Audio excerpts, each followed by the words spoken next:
영과 진리로 주의 이름을 하나님께 드리시겠습니다.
여호와여, 주는 나의 방패시요 나의 영광이시요 나의 머리를 드시는 자이시니이다.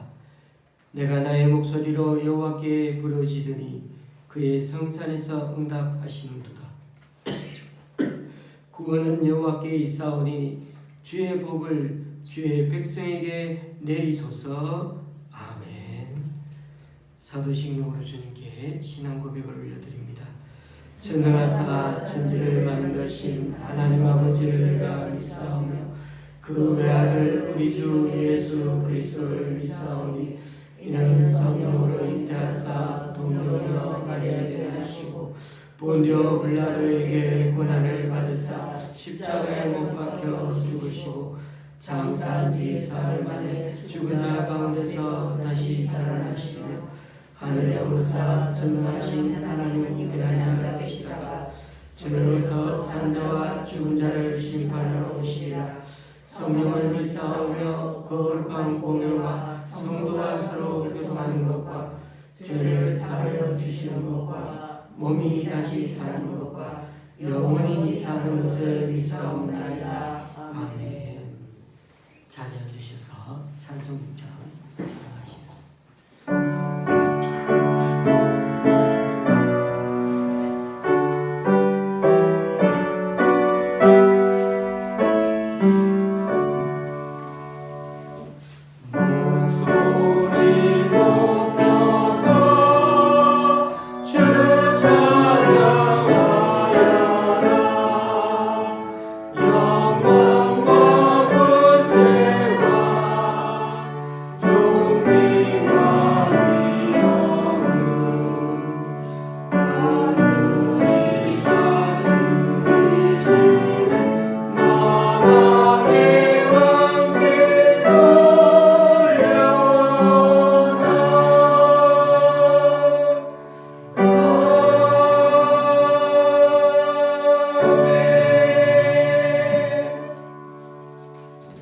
교동문 79번을 다 함께 교독하시겠습니다.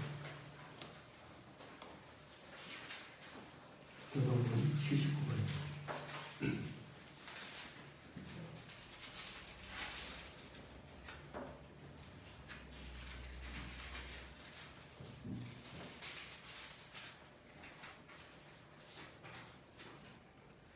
나는 포도나무여 너희는 가지라.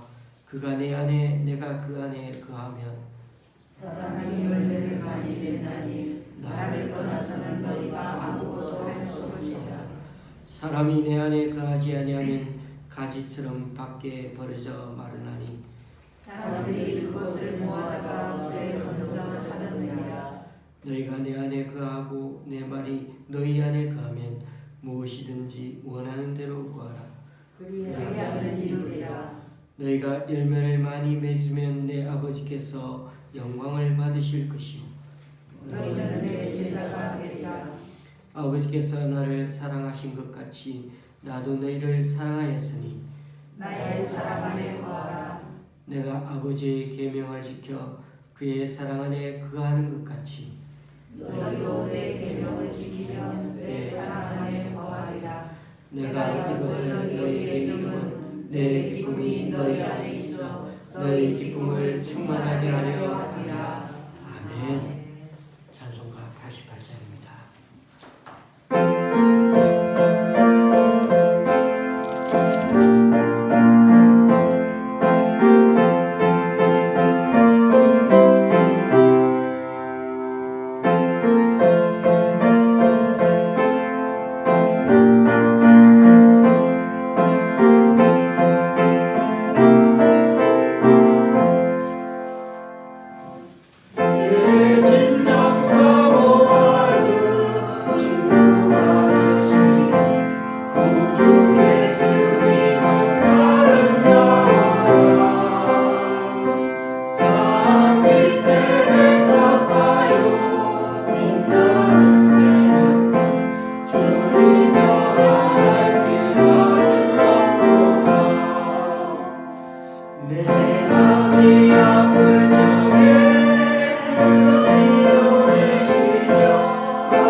우리의 영원한 왕이 되시는 하나님, 이 세상을 살아가는 성도들에게 너는 두려워 말라. 내가 너를 구속하였고 내가 너를 지명하여 불렀나니 너는 내 것이라 명하시며 우리를 하나님의 소유로 삼아주시고 자녀로 대우하여 주시니 그 은혜에 감사드립니다. 우리의 삶을 이끄시고 늘 함께하기를 원하시는 하나님, 우리가 얼마나 하나님의 마음이 합한 삶을 살았는지 돌아봅니다. 하나님을 갈망하며 살기보다는 세상의 왕을 구했던 이스라엘 백성들처럼 눈에 보이는 세상의 방식에 익숙해져 그것을 갈망하던 저희를 용서하여 주옵소서. 예수님이 이 땅에서 친히 본을 보여주셨던 것처럼 우리의 삶 속에서 사랑과 용서, 은혜와 관용을 베풀고 빛과 소금이 되어야 하지만 되돌아보면 세상 사람들과 다를 것이 없었음을 고백합니다. 사소한 작은 일에도 피해보는 것을 용납할 수 없었고 우리를 억울하게 만드는 사람들을 용서하는 것이 여전히 어려우며 나의 것을 포기하고 하나님의 뜻에 순종하며 사는 것이 몸에 익숙해지지 않았음을 매 순간 느끼게 됩니다. 하나님을 알아가고자 말씀을 읽고 기도하며 예배드리는 생활을 하지만 종종 하나님의 뜻을 구하기보다는 나의 원하는 바를 하나님이 이루어 주시기를 바라는 어린아이 같은 마음이 여전히 남아있음을 고백합니다. 성도로 불러주신 하나님의 은혜에 힘입어 우리의 연약함을 고백하오니 부족하더라도 매일매일 하나님의 장성한 분량에 이르기까지 성장할 수 있도록 인도하여 주옵소서.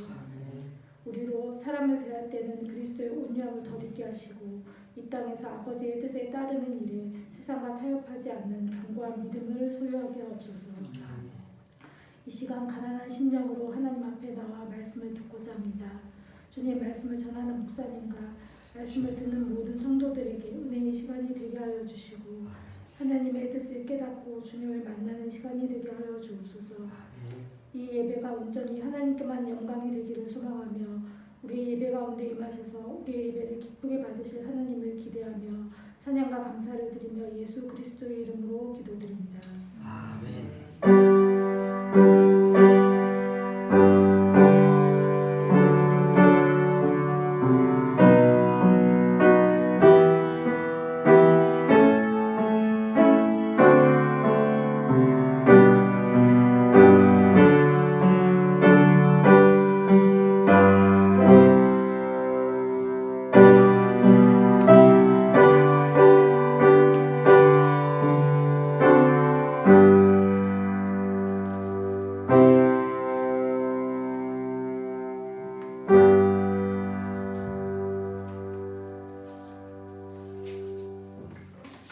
오늘 우리에게 주시는 하나님 말씀은 사무엘상 10장 5절에서 13절까지입니다.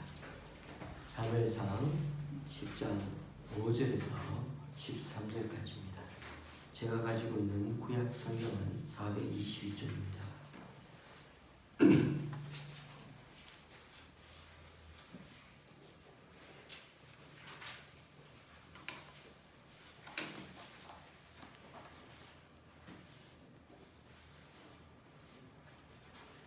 교독하실 때 마지막 절은 같이 읽겠습니다.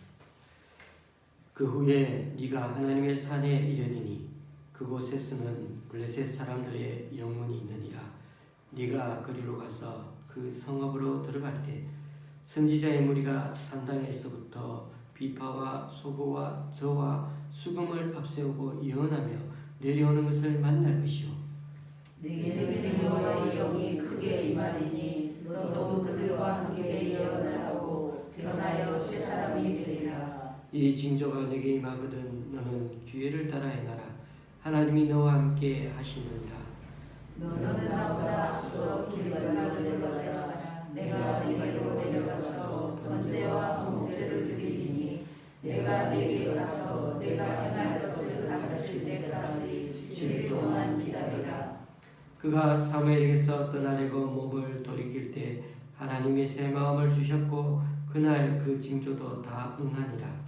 그들이 산에 이를 때에 선지자의 무리가 그를 면접하고 하나님의 영이 사울에게 크게 임함으로 그가 그들 중에서 예언을 하니 전에 사울을 알던 모든 사람들이 사울이 선지자들과 함께 예언함을 보고 서로 이르되 기스의 아들에게 무슨 일이 일어났느냐 사울도 선지자들 중에 있느니라 하고 그곳에 어떤 사람만 말하되 그들의 아버지가 누구냐 하니라. 그러므로 속담이 되어 이르되 사울도 선지자들 중에 있느냐 하라. 사울이 예언하기를 마치고 산당으로 가니라. 아멘.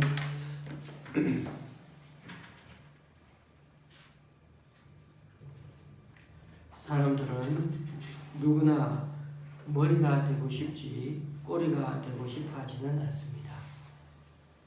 그런데 머리가 있으면 몸통도 있어야 하고 또 꼬리도 있는 법입니다. 꼬리가 있어야 가는 방향을 잡을 수 있고 전체로 봐서 균형도 잡을 수 있습니다. 그러나 우리는 어릴 때부터 누구를 이기려 하고 1등하기를 원합니다. 요즘은 학교를 들어가지 않은 대여섯 살 나이에도 치열하게 경쟁을 합니다. 강남권에서는 그때부터 이미 영어로 말하기, 듣기 공부를 합니다. 라디오 방송을 듣다가 보니 어느 청취자가 자신이 자라온 학교 시절을 얘기하면서 자신의 친구 중에 만년 2등인 친구와 만년 4등 친구가 있었다고 말합니다. 만년 2등인 친구는 한 번도 1등을 못하고 늘 2등을 했다고 합니다. 그래서 친구들이 만년 2등이라고 놀렸다고 합니다. 자기들은 2등도 못하면서. 또 다른 한 친구는 체육 특기생이었는데 대회에 나가기만 하면 입상 등수 바뀐 4등만 한다는 겁니다. 1등, 2등, 3등 하면 단상에 가서 트로피도 받고 상장도 받지 않습니까? 그런데 4등부터는 그런 게 없지요. 4등부터는 이력서에 기록하기도 좀 어렵지 않겠습니까? 학교 졸업하고 회사 생활을 한번 생각해 보십시오. 학교 졸업하고 회사 생활해도 그런 모습들이 계속됩니다. 직급이 대리, 과장, 차장, 부장, 실장. 그러다가 요즘엔 그런 것보다 팀장, 본부장 이런 게 더 높습니다. 나이가 젊어도 대리나 과장들도 모아놓고 거기서 팀장, 리더가 될 수 있습니다. 호봉이 높고 나이가 든 사람을 회사에서 쫓아내기는 좀 어려워도 나이 젊은 팀장 밑에서 시키는 일을 해야 하는 게 회사 생활입니다. 회사 편에서는 나이 많은 사람 나간다고 해서 아쉬울 게 전혀 없습니다. 회사 들어오려고 하는 사람이 계속 줄 서 있기 때문이죠. 이처럼 세상 눈으로 보면 어느 분야든 리더가 되어야 성공한 사람이고 출세하는 사람처럼 보입니다. 그러나 오늘 본문에 나오는 한 사람은 리더가 되고 지도자가 되는 것과는 거리가 먼 아주 겸손하기 짝이 없습니다. 짝이 없게 보입니다. 오늘 본문은 9장과 10장의 전체에 걸쳐서 그 한 사람 중심으로 얘기가 진행되어 있고 또 제가 그렇게 말씀드리고자 합니다. 그 사람이 얼마나 겸손하고 자기 가정일에 충실한 사람인지 그 사람 이야기로 9장, 10장이 꽉 차 있습니다. 9장 첫 부분에 보면 사울이라는 그 소년에 대한 소개가 나옵니다. 사울은 가문도 좋고 아주 체격도 좋고 훤칠하고 미남형의 사람이었습니다. 거기다가 아버지의 말씀에 잘 순종하는 것 같습니다. 그런데 저도 여기 소년이라고 해가지고 사울이 젊은 줄 알았는데 13장에 보니까 사울이 왕이 될 때가 40세라고 합니다. 당시 나이로 보면 사울은 이미 중년의 나이였습니다. 그리고 그에게는 이미 아들들이 있었고 장남 요나단은 2년 뒤에 전쟁에 나가 장수로 활동할 정도로 이미 다 큰 청년이었습니다. 그런 청년들을 둔 아버지가 바로 지금 사울입니다. 이 사울이 왕을 세우려는 선지자 사무엘을 만나게 된 것은 아주 뜻밖의 일이었습니다. 사울이 자기 아버지가 잃어버린 암나귀들을 사흘이나 돌아다니며 찾고 있었는데 너무 열심히 찾다가 보니 예상 밖으로 다른 지파 지역에까지 멀리 찾아다니게 된 것입니다. 쉽게 말해 사무엘 선지자가 있던 라마에까지 어찌어찌해서 오게 되었다는 겁니다. 그러니까 한편으로는 선지자 사무엘을 마치 운명적으로 만나게 된 것 같은 장면이고 또 다른 면으로는 그만큼 아버지 일을 위해 만사를 제쳐두고 아주 멀리 돌아다니는 효자가 바로 이 사울이었다는 것입니다. 사울의 종이 황당한 제안을 했습니다. 마침 이곳에 유명한 선견자가 있으니까 암낙의 위치를 한번 물어보자고 했죠.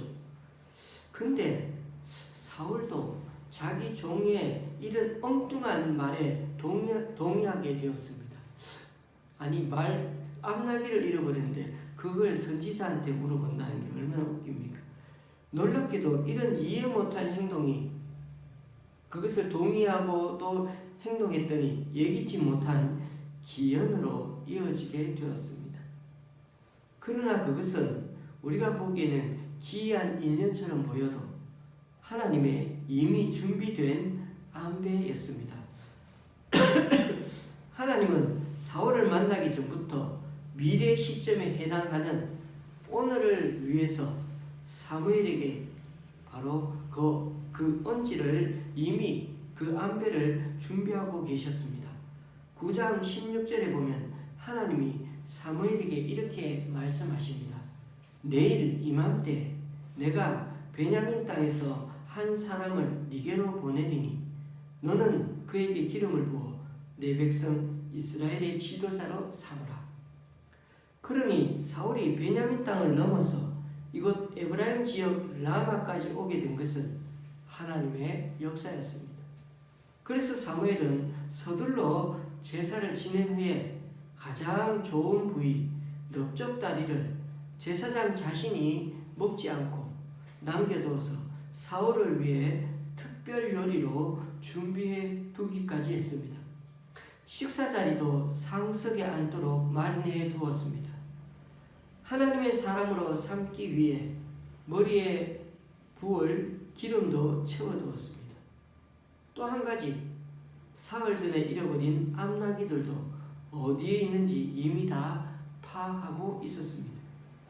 자, 이 정도면 하나님이 이스라엘 백성들이 원하는 인간 왕을 어떻게든 세우도록 최선을 다해서 하나님이 배려해 주신 게 아니겠습니까? 하나님은 비록 당신 자신이 왕 중에 왕이신 것을 나타내고 또 그걸 원하셨지만 백성들이 그래도 인간 왕을 원하는 것을 보고 차선책으로 인도해 가십니다. 우리 인생도 마찬가지입니다. 하나님이 가장 원하시는 최선의 길을 가면 좋겠지만 우리의 고집과 우리의 지식의 한계로 인해 가지고 차선의 길을 계속 가게 될 때도 있다는 것입니다. 오늘 이 말씀을 통해 지금까지 우리 인생길을 한번 들여다보면서 하나님 보시기에 최선의 길과 차선의 길 중 우리는 어떤 길로 지금까지 가고 있었는지 한 번씩 되돌아보면 좋을 것 같습니다. 중요한 것은 최선의 길이든 또 차선의 길이든 지금까지 하나님과 동행하며 함께 걸어가야 하는 길이어야 한다는 것입니다. 그래야 때로 우중듣고 책망듣는 길이어도 그곳에는 진정 소망이 있기 때문입니다. 이처럼 사울은 자신의 아버지 암나귀를 찾으러 돌아다니다가 우연히 그 시대의 영적 거인인 사무엘을 만났습니다. 그런데 사울은 덩치가 아주 큰 사람이었죠. 일반인보다 어깨 위만큼 더 큰 사람이었습니다.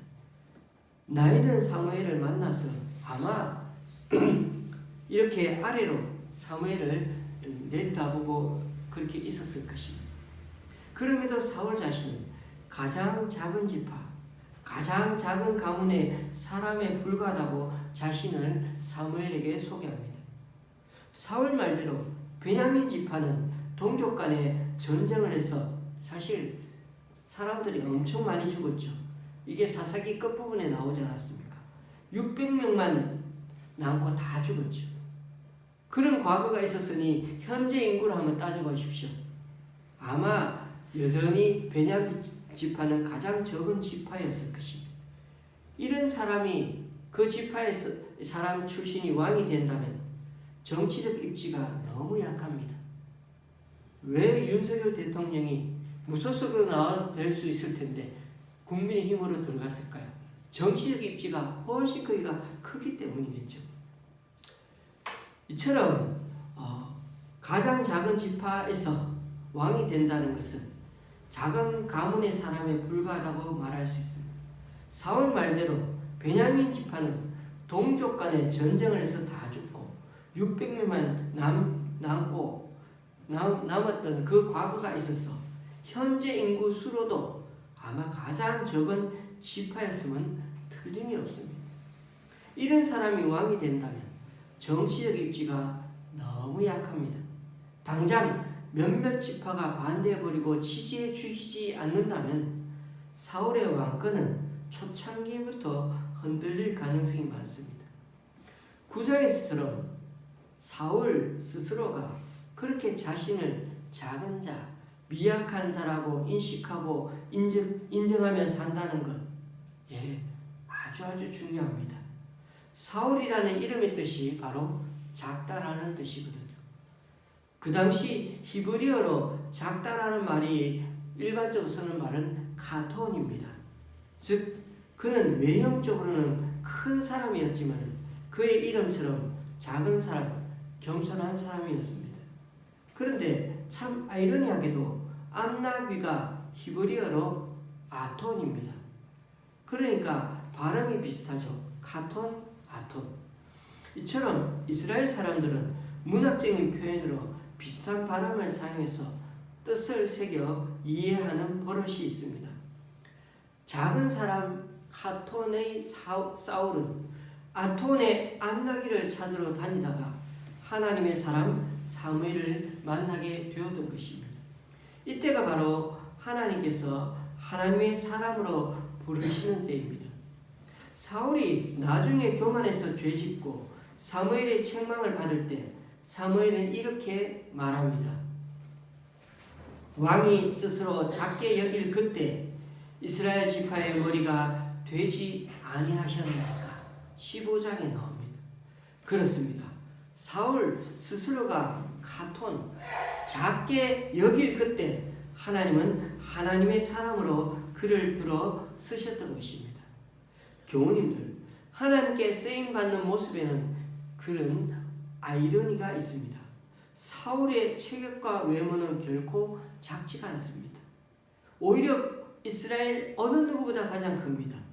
그러나 스스로가 작게 여길 그때, 겸손하게 여길 그때 하나님은 그를 부르셨던 것입니다. 왕궁에서 왕자처럼 교육받고 자란 모세는 결코 작은 사람이 아니었습니다. 그는 그 누구보다 야망이 있었던 사람이었습니다. 그러나 광야 40년 목동의 삶을 산 후에는 그는 스스로 보기에도 너무나 작은 겸손한 사람이 되어 있었습니다. 하나님이 이스라엘의 지도자로 다시 부르시는 그 자리에서 그것도 하나님 앞에서 직접 5번씩이나 못하겠노라고 거절할 정도로 스스로 작게 여기던 모세였습니다. 그런데 사울은 처음에는 스스로 작게 여기다가 나중에는 자신을 크게 여기기 시작했습니다. 그때가 왕이 된 지 겨우 2년밖에 안 되었을 때부터였습니다. 시간이 지날수록 점점 그는 하나님의 일을 하는 사람이 아니라 자신의 업적을 위해 사는 사람이 되어버렸습니다. 그래서 하나님은 또다시 스스로 작게 여기는 사람을 찾아 나서셨습니다. 하나님은 사무엘을 통해 또 카톤, 작은 사람을 찾으라 명하셨고 사무엘은 이새의 아들 중에 말째, 제일 작은 자리에 있던 카톤의 다윗을 부르셨던 것입니다. 그런데 교우님들, 우리가 잘못 알기 쉬운 점이 하나 있습니다. 예정론에 대한 것입니다. 가룟 유다는 원래부터 사탄의 자식인데도 주님이 12제자로 부르신 게 아닙니다. 그에게도 주님은 소망을 두시고 주님의 제자로 살아가기를 원하셨다는 걸 아셔야 합니다. 안 그러면 오늘 이 사울도 처음부터 싹수가 노란 사람이 되어버리는 것입니다. 하나님은 창세기 야곱의 유언에서 유다 지파에서 통치자의 지팡이가 나온다고 예언하셨지만 그러나 하나님은 사울을 부르셨을 때 그가 비록 유다 지파 출신이 아닐지라도 그를 일회용으로 소모품으로 생각하지 않으셨다는 점을 꼭 아셔야 합니다. 하나님께서 왜 이스라엘의 첫 왕으로 사울을 고르셨는지는 사실 아직까지도 신비입니다. 그러나 분명한 점은 하나님은 그 당시에 진심으로 사울을 믿어주셨고 그에게 나라를 맡기셨고 그가 마음을 쏟아 하나님의 기대에 보답하기를 바라셔서 그를 왕으로 삼으셨다는 사실입니다. 이것은 분명합니다. 예정론을 잘못 이해하면 우리 인간이 하나님께 헌신할 부분이 사라집니다. 이미 다 예정되어 있다면 가만히 있어도 사탄의 자식이 되고 가만히 있어도 천국 가는 사람이 되는 겁니다. 그러면 하나님을 위해 그렇게 노력 안 해도 되는 겁니다. 그래서 예정론을 인간식으로 이해하면 안 됩니다. 그러므로 교우님들, 사울이나 다윗이 장군감이어서 부름받은 것이 아니라 작고 겸손할 때 부름받았습니다. 세상에서는 회사 사장님이 되려면 약간은 거만함도 있어야 됩니다. 정치가로 대승하려면 인물도 잘나야 하고 배포도 있어야 합니다. 그러나 하나님의 사람이 되려면 네, 그렇습니다. 가톤, 작고 겸손해야 합니다. 세상에서는 1, 2, 3등이 중요하지만 그러나 하나님 앞에서는 이게 가장 중요합니다. 하나님의 부르심의 원리는 모세 때나 사울과 다윗 때나 수천 년이 지난 오늘이나 그 원리는 변함이 없습니다. 선지자 사무엘은 사울을 만나 밥도 같이 먹고 또 차를 같이 마시며 얘기도 나누고 심지어 잠도 같이 잤습니다. 같은 방에서 잤는지는 나와 있지는 않지만 같이 일어났죠. 어쨌든 밤새 얘기를 나눈 사이로 얼마나 친해졌겠습니까? 사무엘은 기쁜 마음으로 스스로 작은 자로 여기는 이 사울에게 기름을 부으면서 앞으로 3가지 징조가 나타날 것을 알려주었습니다.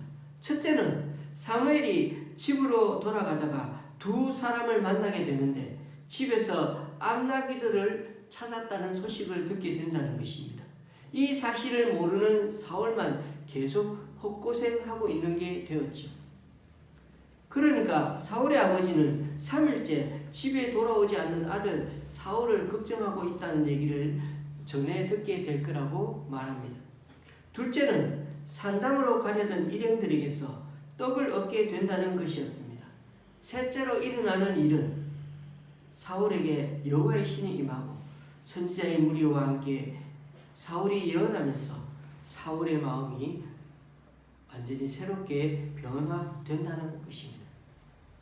사울은 사무엘이 예언한 대로 이 3가지 일들을 몸소 다 겪으면서 아주 큰 확신을 갖게 되었을 것입니다. 우리가 읽었던 10장 9절 말씀을 제가 다시 읽어봅니다. 그가 사무엘에게서 떠나려고 몸을 돌이킬 때 하나님이 새 마음을 주셨고 그날 그 징조도 다 응하니라. 10절에서 13절 사이에는 이 완전히 딴 사람처럼 보이게 변한 사울을 소개해 줍니다. 하나님께 새 마음을 입은 사울은 선지자들과 함께 예언도 합니다.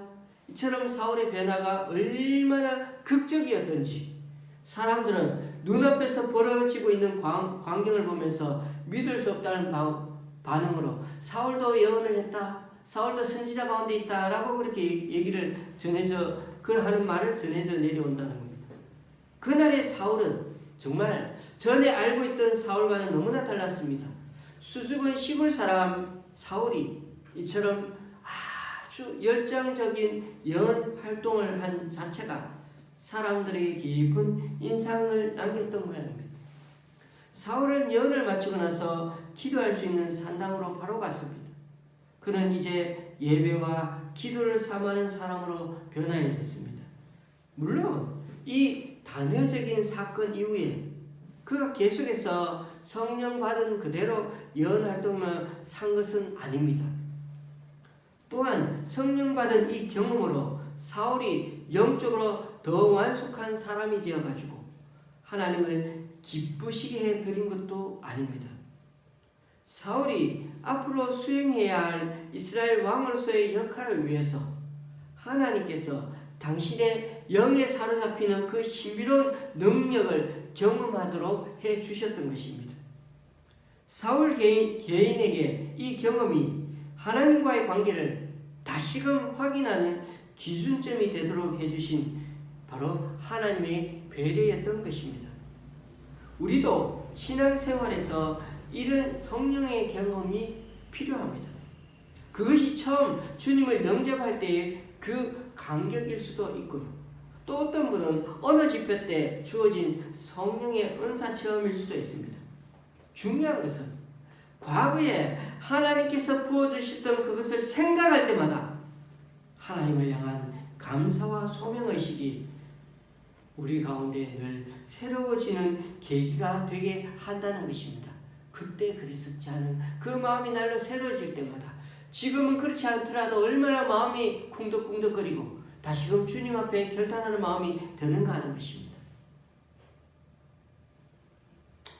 선지자 이사야는 성전에서 하나님을 예배하는 쉐라핀 천사를 만났던 경험이 있었고, 에스겔은 그발 강가에서 번쩍이는 바퀴의 환상을 보았습니다.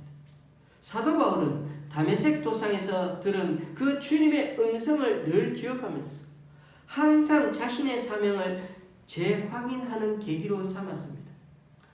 성 아우구스티누스는 성경을 집어 읽으라는 그 내적인 강한 음성을 들었고, 루터는 번개치는 어느 날 밤 너무나 어미하신 주님을 경험하면서 일생 동안 그 장면을 늘 생각하며 그 앞에 굴복했으며, 감리교의 요한 웨슬레는 로마서 말씀을 읽다가 거기서 너무나 감화되어 완전히 새로운 사람이 되었던 것입니다. 우리도 각자 신앙의 노중에서 주님을 만난 경험이 있었을 것입니다. 그 경험을 절대화하거나 남들을 재단하는 기준으로 삼아서는 안 되지만, 자신의 신앙이 돌아와 쉬는 자리, 또 회복되고 재충전되는 현장으로 삼는 것은 참으로 지혜로운 일이라고 생각이 됩니다. 하나님은 스스로 작게 여기는 사울에게 새 마음을 주셔서 자신감을 불어넣어 주셨고, 또 사무엘에게 그날 들었던 일들이 실제로 그대로 다 이루어짐을 보게 되면서 앞으로 자신이 왕의 직분도 잘 감당할 수 있을 거라는 확신을 받게 되었던 것입니다. 사무엘이 모든 사람들 앞에서 그를 불러 왕으로 세웠을 때 그는 놀랍게도 진보다리 사이에 숨어 있지 않았습니까? 왕이 되는 그 즉위식, 왕이 되는 자리인데도 그만큼 겸손했던 사람이 사울이었습니다. 11장에 보면 왕이 된 사울이 여전히 소를 몰고 농사를 짓고 있었습니다. 그만큼 자신을 작은 자로 여기며 살아갔습니다. 길랏 야베스 주민들이 와서 도와달라고 그렇게 얘기할 때 그 사울 왕이 의분이 생겼어. 그는 당장 군사를 모집해 33만 명이나 모집해서 전쟁을 치렀고 당당히 승리했습니다. 사울이 왕이 되었을 때 사실 일부의 반대가 있었습니다. 그를 멸시하고 따르지 않았던 사람들이 있었고, 심지어 예물을 바치지 않으므로 사울을 왕으로 인정하지 않겠다고 노골적으로 드러내는 사람들도 있었습니다. 그럼에도 사울은 27절에서 이에 대해서 잠잠했다고 그렇게 말씀하고 있습니다. 가만히 있었다고. 그런데 잠잠했다고 번역이 되어 있지만 문자적으로는 귀먹은 사람처럼 되었다라고, 귀먹은 사람처럼 되었다는 뜻입니다. 이처럼 초기의 사울은 성품으로도 상당히 자제력을 가진 그런 사람이었음을 알 수가 있습니다. 스스로 작게 여기던 사울이 왕이 된 지 2년 새에 완전히 교만한 사람으로 변했습니다. 성령의 은혜를 덧입었던 사람이 말입니다. 그가 정말 처음부터 사탄의 자식이어서 그런 걸까요? 그렇다면 하나님은 처음부터 그를 그렇게 대하셨던 걸까요? 우리가 오해하는 것과는 달리 하나님께서는 사울을 진심으로 사랑하셨고 진정 그를 이스라엘 왕으로 세우셨으며 그의 사역 기간 내내 그에게 영적 권능과 감화력을 주셔서 좋은 왕으로 사역할 수 있기 원하셨습니다. 사울의 이런 좋은 모습이 있는데도 불구하고 나중에 하나님은 이 사울을 사정없이 내치셨습니다. 그래서 하나님은 때로 너무 냉정하신 것 같다 생각되기도 합니다. 그러나 기억하십시다.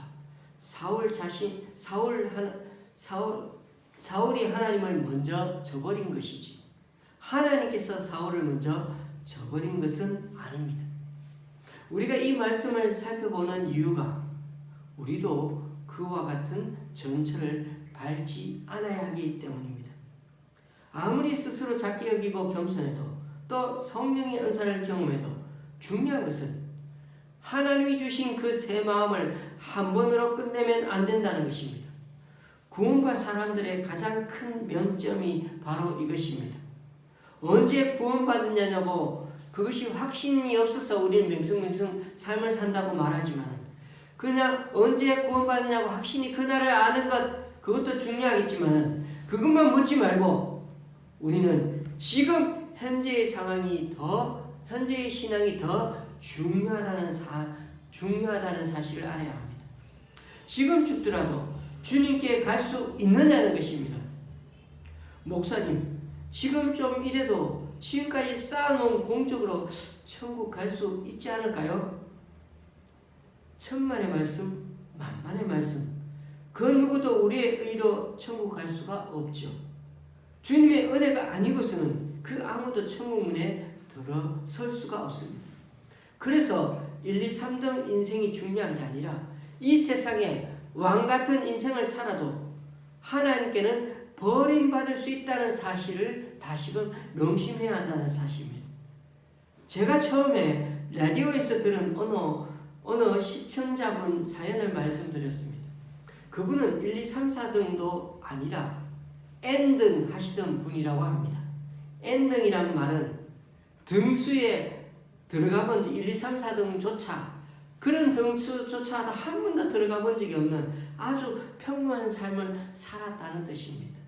그런데 학창시절에 N등 하시던 분이 나중에 인생을 살아보니까 그때 1등, 2등, 4등 하던 친구들이나 자기처럼 그런 등수에 들어가 본 적이 없는 N등한 사람이나 나중에 사는 거 보니까 그들 다 만나보니까 다들 고만고만하게 비슷비슷하게 살아가고 있더라는 겁니다.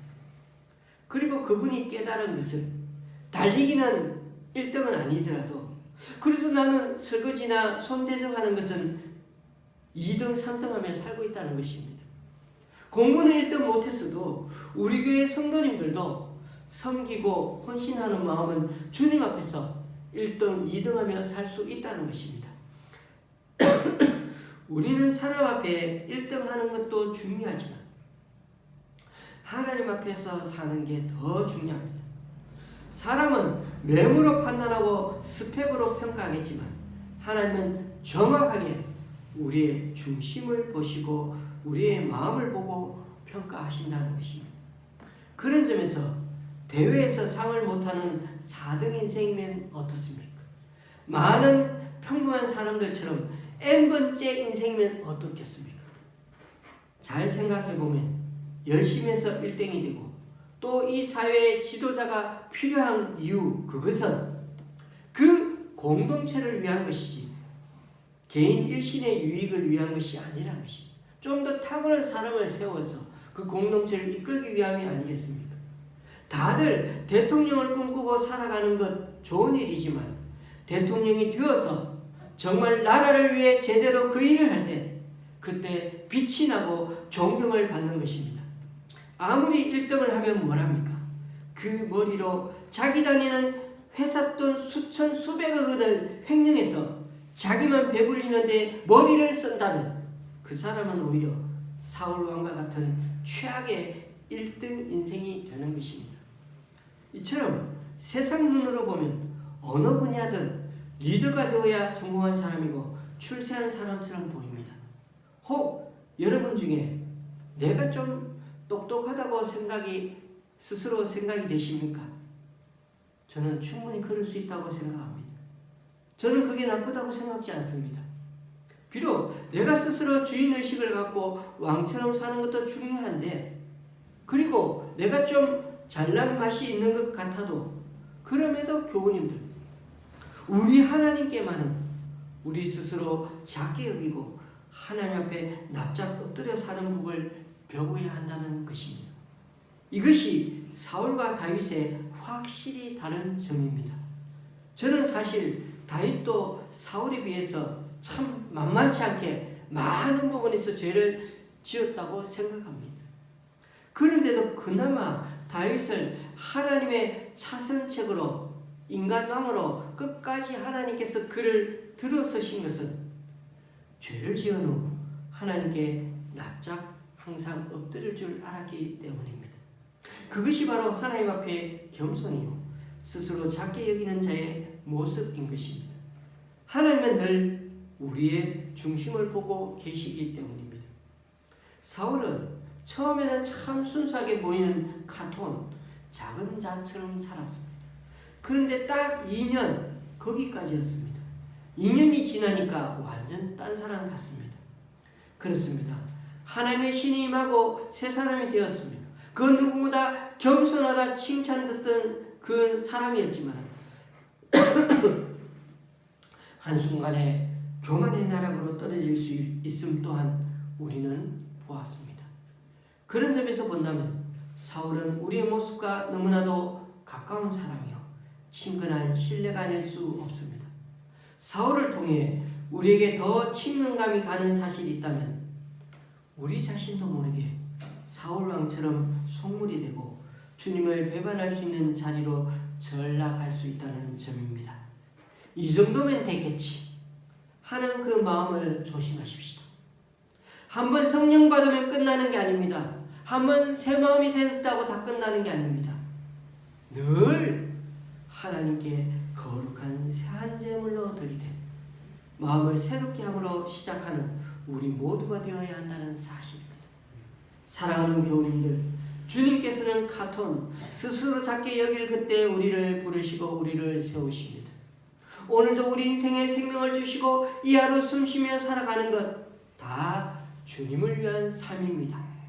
우리 모두가 사무엘상 10장의 사울처럼 넘넘하고 기쁨 있는 하나님의 일꾼으로 살다가도 이후에 일어나는 일들처럼 하나님 나라 역사에 또 나고자가 될 수 있다는 것을 기억하면서 주님의 은혜 아니면 서지 못하는 우리임을 늘 잊지 않는 우리 모두가 될 수 있기를 주님의 이름으로 간절히 축원합니다. 기도하시겠습니다. 주님, 과거 우리에게 역사해 주셨던 좋은 기억들, 특별히 좋은 사람들 보내주시고 그때그때마다 우리를 세워주시던 주님의 손길을 다시금 우리 사울을 통해서 기억하며 참으로 감사드립니다. 오늘 우리가 살아내야 하는 이 직장과 세상은 그렇지만 참 만만치 않고 온통 이기적인 사람들만 가득한 것처럼 보입니다. 그럴지라도 우리들 더 겸손한 자가 되어 살면 우리 인생 길목에서 사무엘 같고 사울 같은 존경받는 사람, 지혜로운 사람, 겸손한 사람, 성실한 사람들 주님께서 우리 주변에 붙여주실지 믿고 사람에 의존하지 않고 오직 믿음으로 살아내는 우리가 다 될 수 있도록 인도하여 주시옵소서. 또한 주님, 우리가 스스로 잡고 겸손하게 여길 때 주님의 음성을 들을 수 있었는데 이 영적 감각을 잊지 말게 늘 도와주시옵소서. 때로 우리가 스스로 보기에도 이게 아닌데 싶을 때 내가 가장 낮았었을 때를 기억해내는 우리 되기를 원합니다. 인생은 흥망성쇠가 있어서 때로는 잘 풀리는 것처럼 보일 때도 있지만 그럴 때일지라도 우리의 귀가 사무엘의 귀처럼 다윗처럼 주님 향해 늘 열려져 있는 우리 될 수 있도록 인도하여 주시옵소서. 그리하여 주님 정말 우리 자신도 모르게 교만의 가면을 쓰고 사는 사울이 될지 참 늘 두려운 마음으로 살게 하여 주셔서 바라건대 오늘 우리가 만난 사울처럼 늘 마음이 새로워지고 변화되어서 하나님의 선하시고 기뻐하시고 온전하신 듯이 오늘 이 하루 또 어떻게 우리에게 주어질지 늘 생각하며 살아가게 하시고 우리의 삶에 매 순간 매 순간 그 하나님의 은혜가 또 하나님 나라가 구현되기를 사모하며 살아가는 그런 우리들 되게 하여 주시옵소서. 그리하여 우리 자신의 거짓된 신앙 행동에 속지 않고 늘 진정성을 바라보시고 중심을 바라보시는 그 주님을 경험하면서 누리면서 늘 주님 앞에 겸손하게 살아가는 우리 모두가 되게 하여 주시옵소서. 예수님의 이름으로 기도드리옵나이다. 아멘. 찬송가 183장입니다. 주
크신 은총으로 드니벼 주옵소서.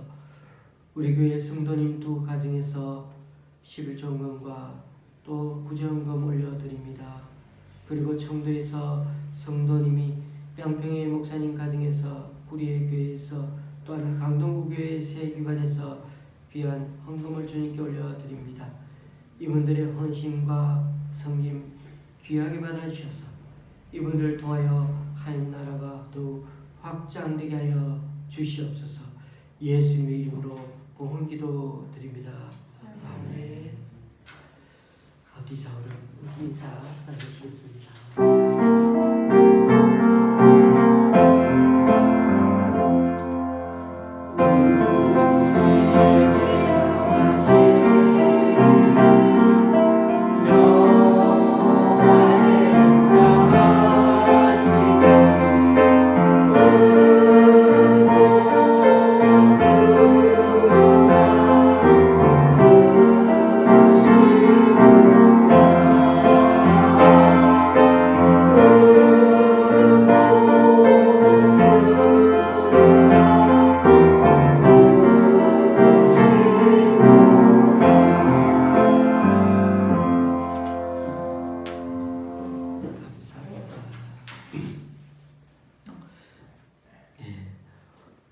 늘 감사한 마음밖에 없네요. 이번 주에는 제가 화요일날 잠시 노예 임원회가 있어가지고 잠시 춘천에 갔다 오도록 하겠습니다. 요즘 우리 나라 사회가 좀 코로나 때문에 힘들기도 하지만은 그게 또 일부의 원인이 되기도 하고 또 여러 정치적 영향도 있어가지고 사실 금리, 물가 정말 참 불안정하고 힘듭니다. 이럴수록 우리 대통령과 정부 위정자들 위해서 특별 기도 많이 해주셔서 좀 우리 뚜렷한 모색과 방향을 잘 찾아가지고 이 코로나 위기와 사태 상황 속에서 잘 극복해 나갈 수 있도록 그렇게 힘을 합할 수 있기를 바랍니다. 가실 때 우리 도시락 꼭 받아 가시기 바랍니다. 한 주간도 건강하게 그렇게 주님 위해 살아가는 우리 모두가 되시길 바랍니다. 찬송가 53장입니다.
우리 주 예수 그리스도의 은혜와 하나님 아버지의 크신 사랑과 성령님의 교통 교직케 하심이 세상은 모두가 1등 인생이 되고 싶고 왕이 되고 싶어하고 내 인생 내가 주인이 되어 살고 싶은 이 세상 가치관이 있지만 그래도 이 세상 가치관을 뒤로하고 우리가 하나님의 자녀이고 또 성령 부어주셔서 새 마음 은혜 주신 것 앞으로도 잘 유지하며 늘 주님 앞에서는 이제 가토록 스스로 작게 여기며 주님 위에 살아가는 것이 참 기쁨이고 보람되기 원하는 여기 우리 좋은 시학교의 성도님 위에 또한 이번 주 생일을 맞아 주님 앞에 늘 활기차고 감사하며 살아가기 원하는 박강한 청년 앞으로 인생 위에 또 각자 여러 사정으로 이 시간 교회에 나오지 못하는 성도님 위에 이제부터 영원히 함께 하시기를 간절히 축원하옵나이다.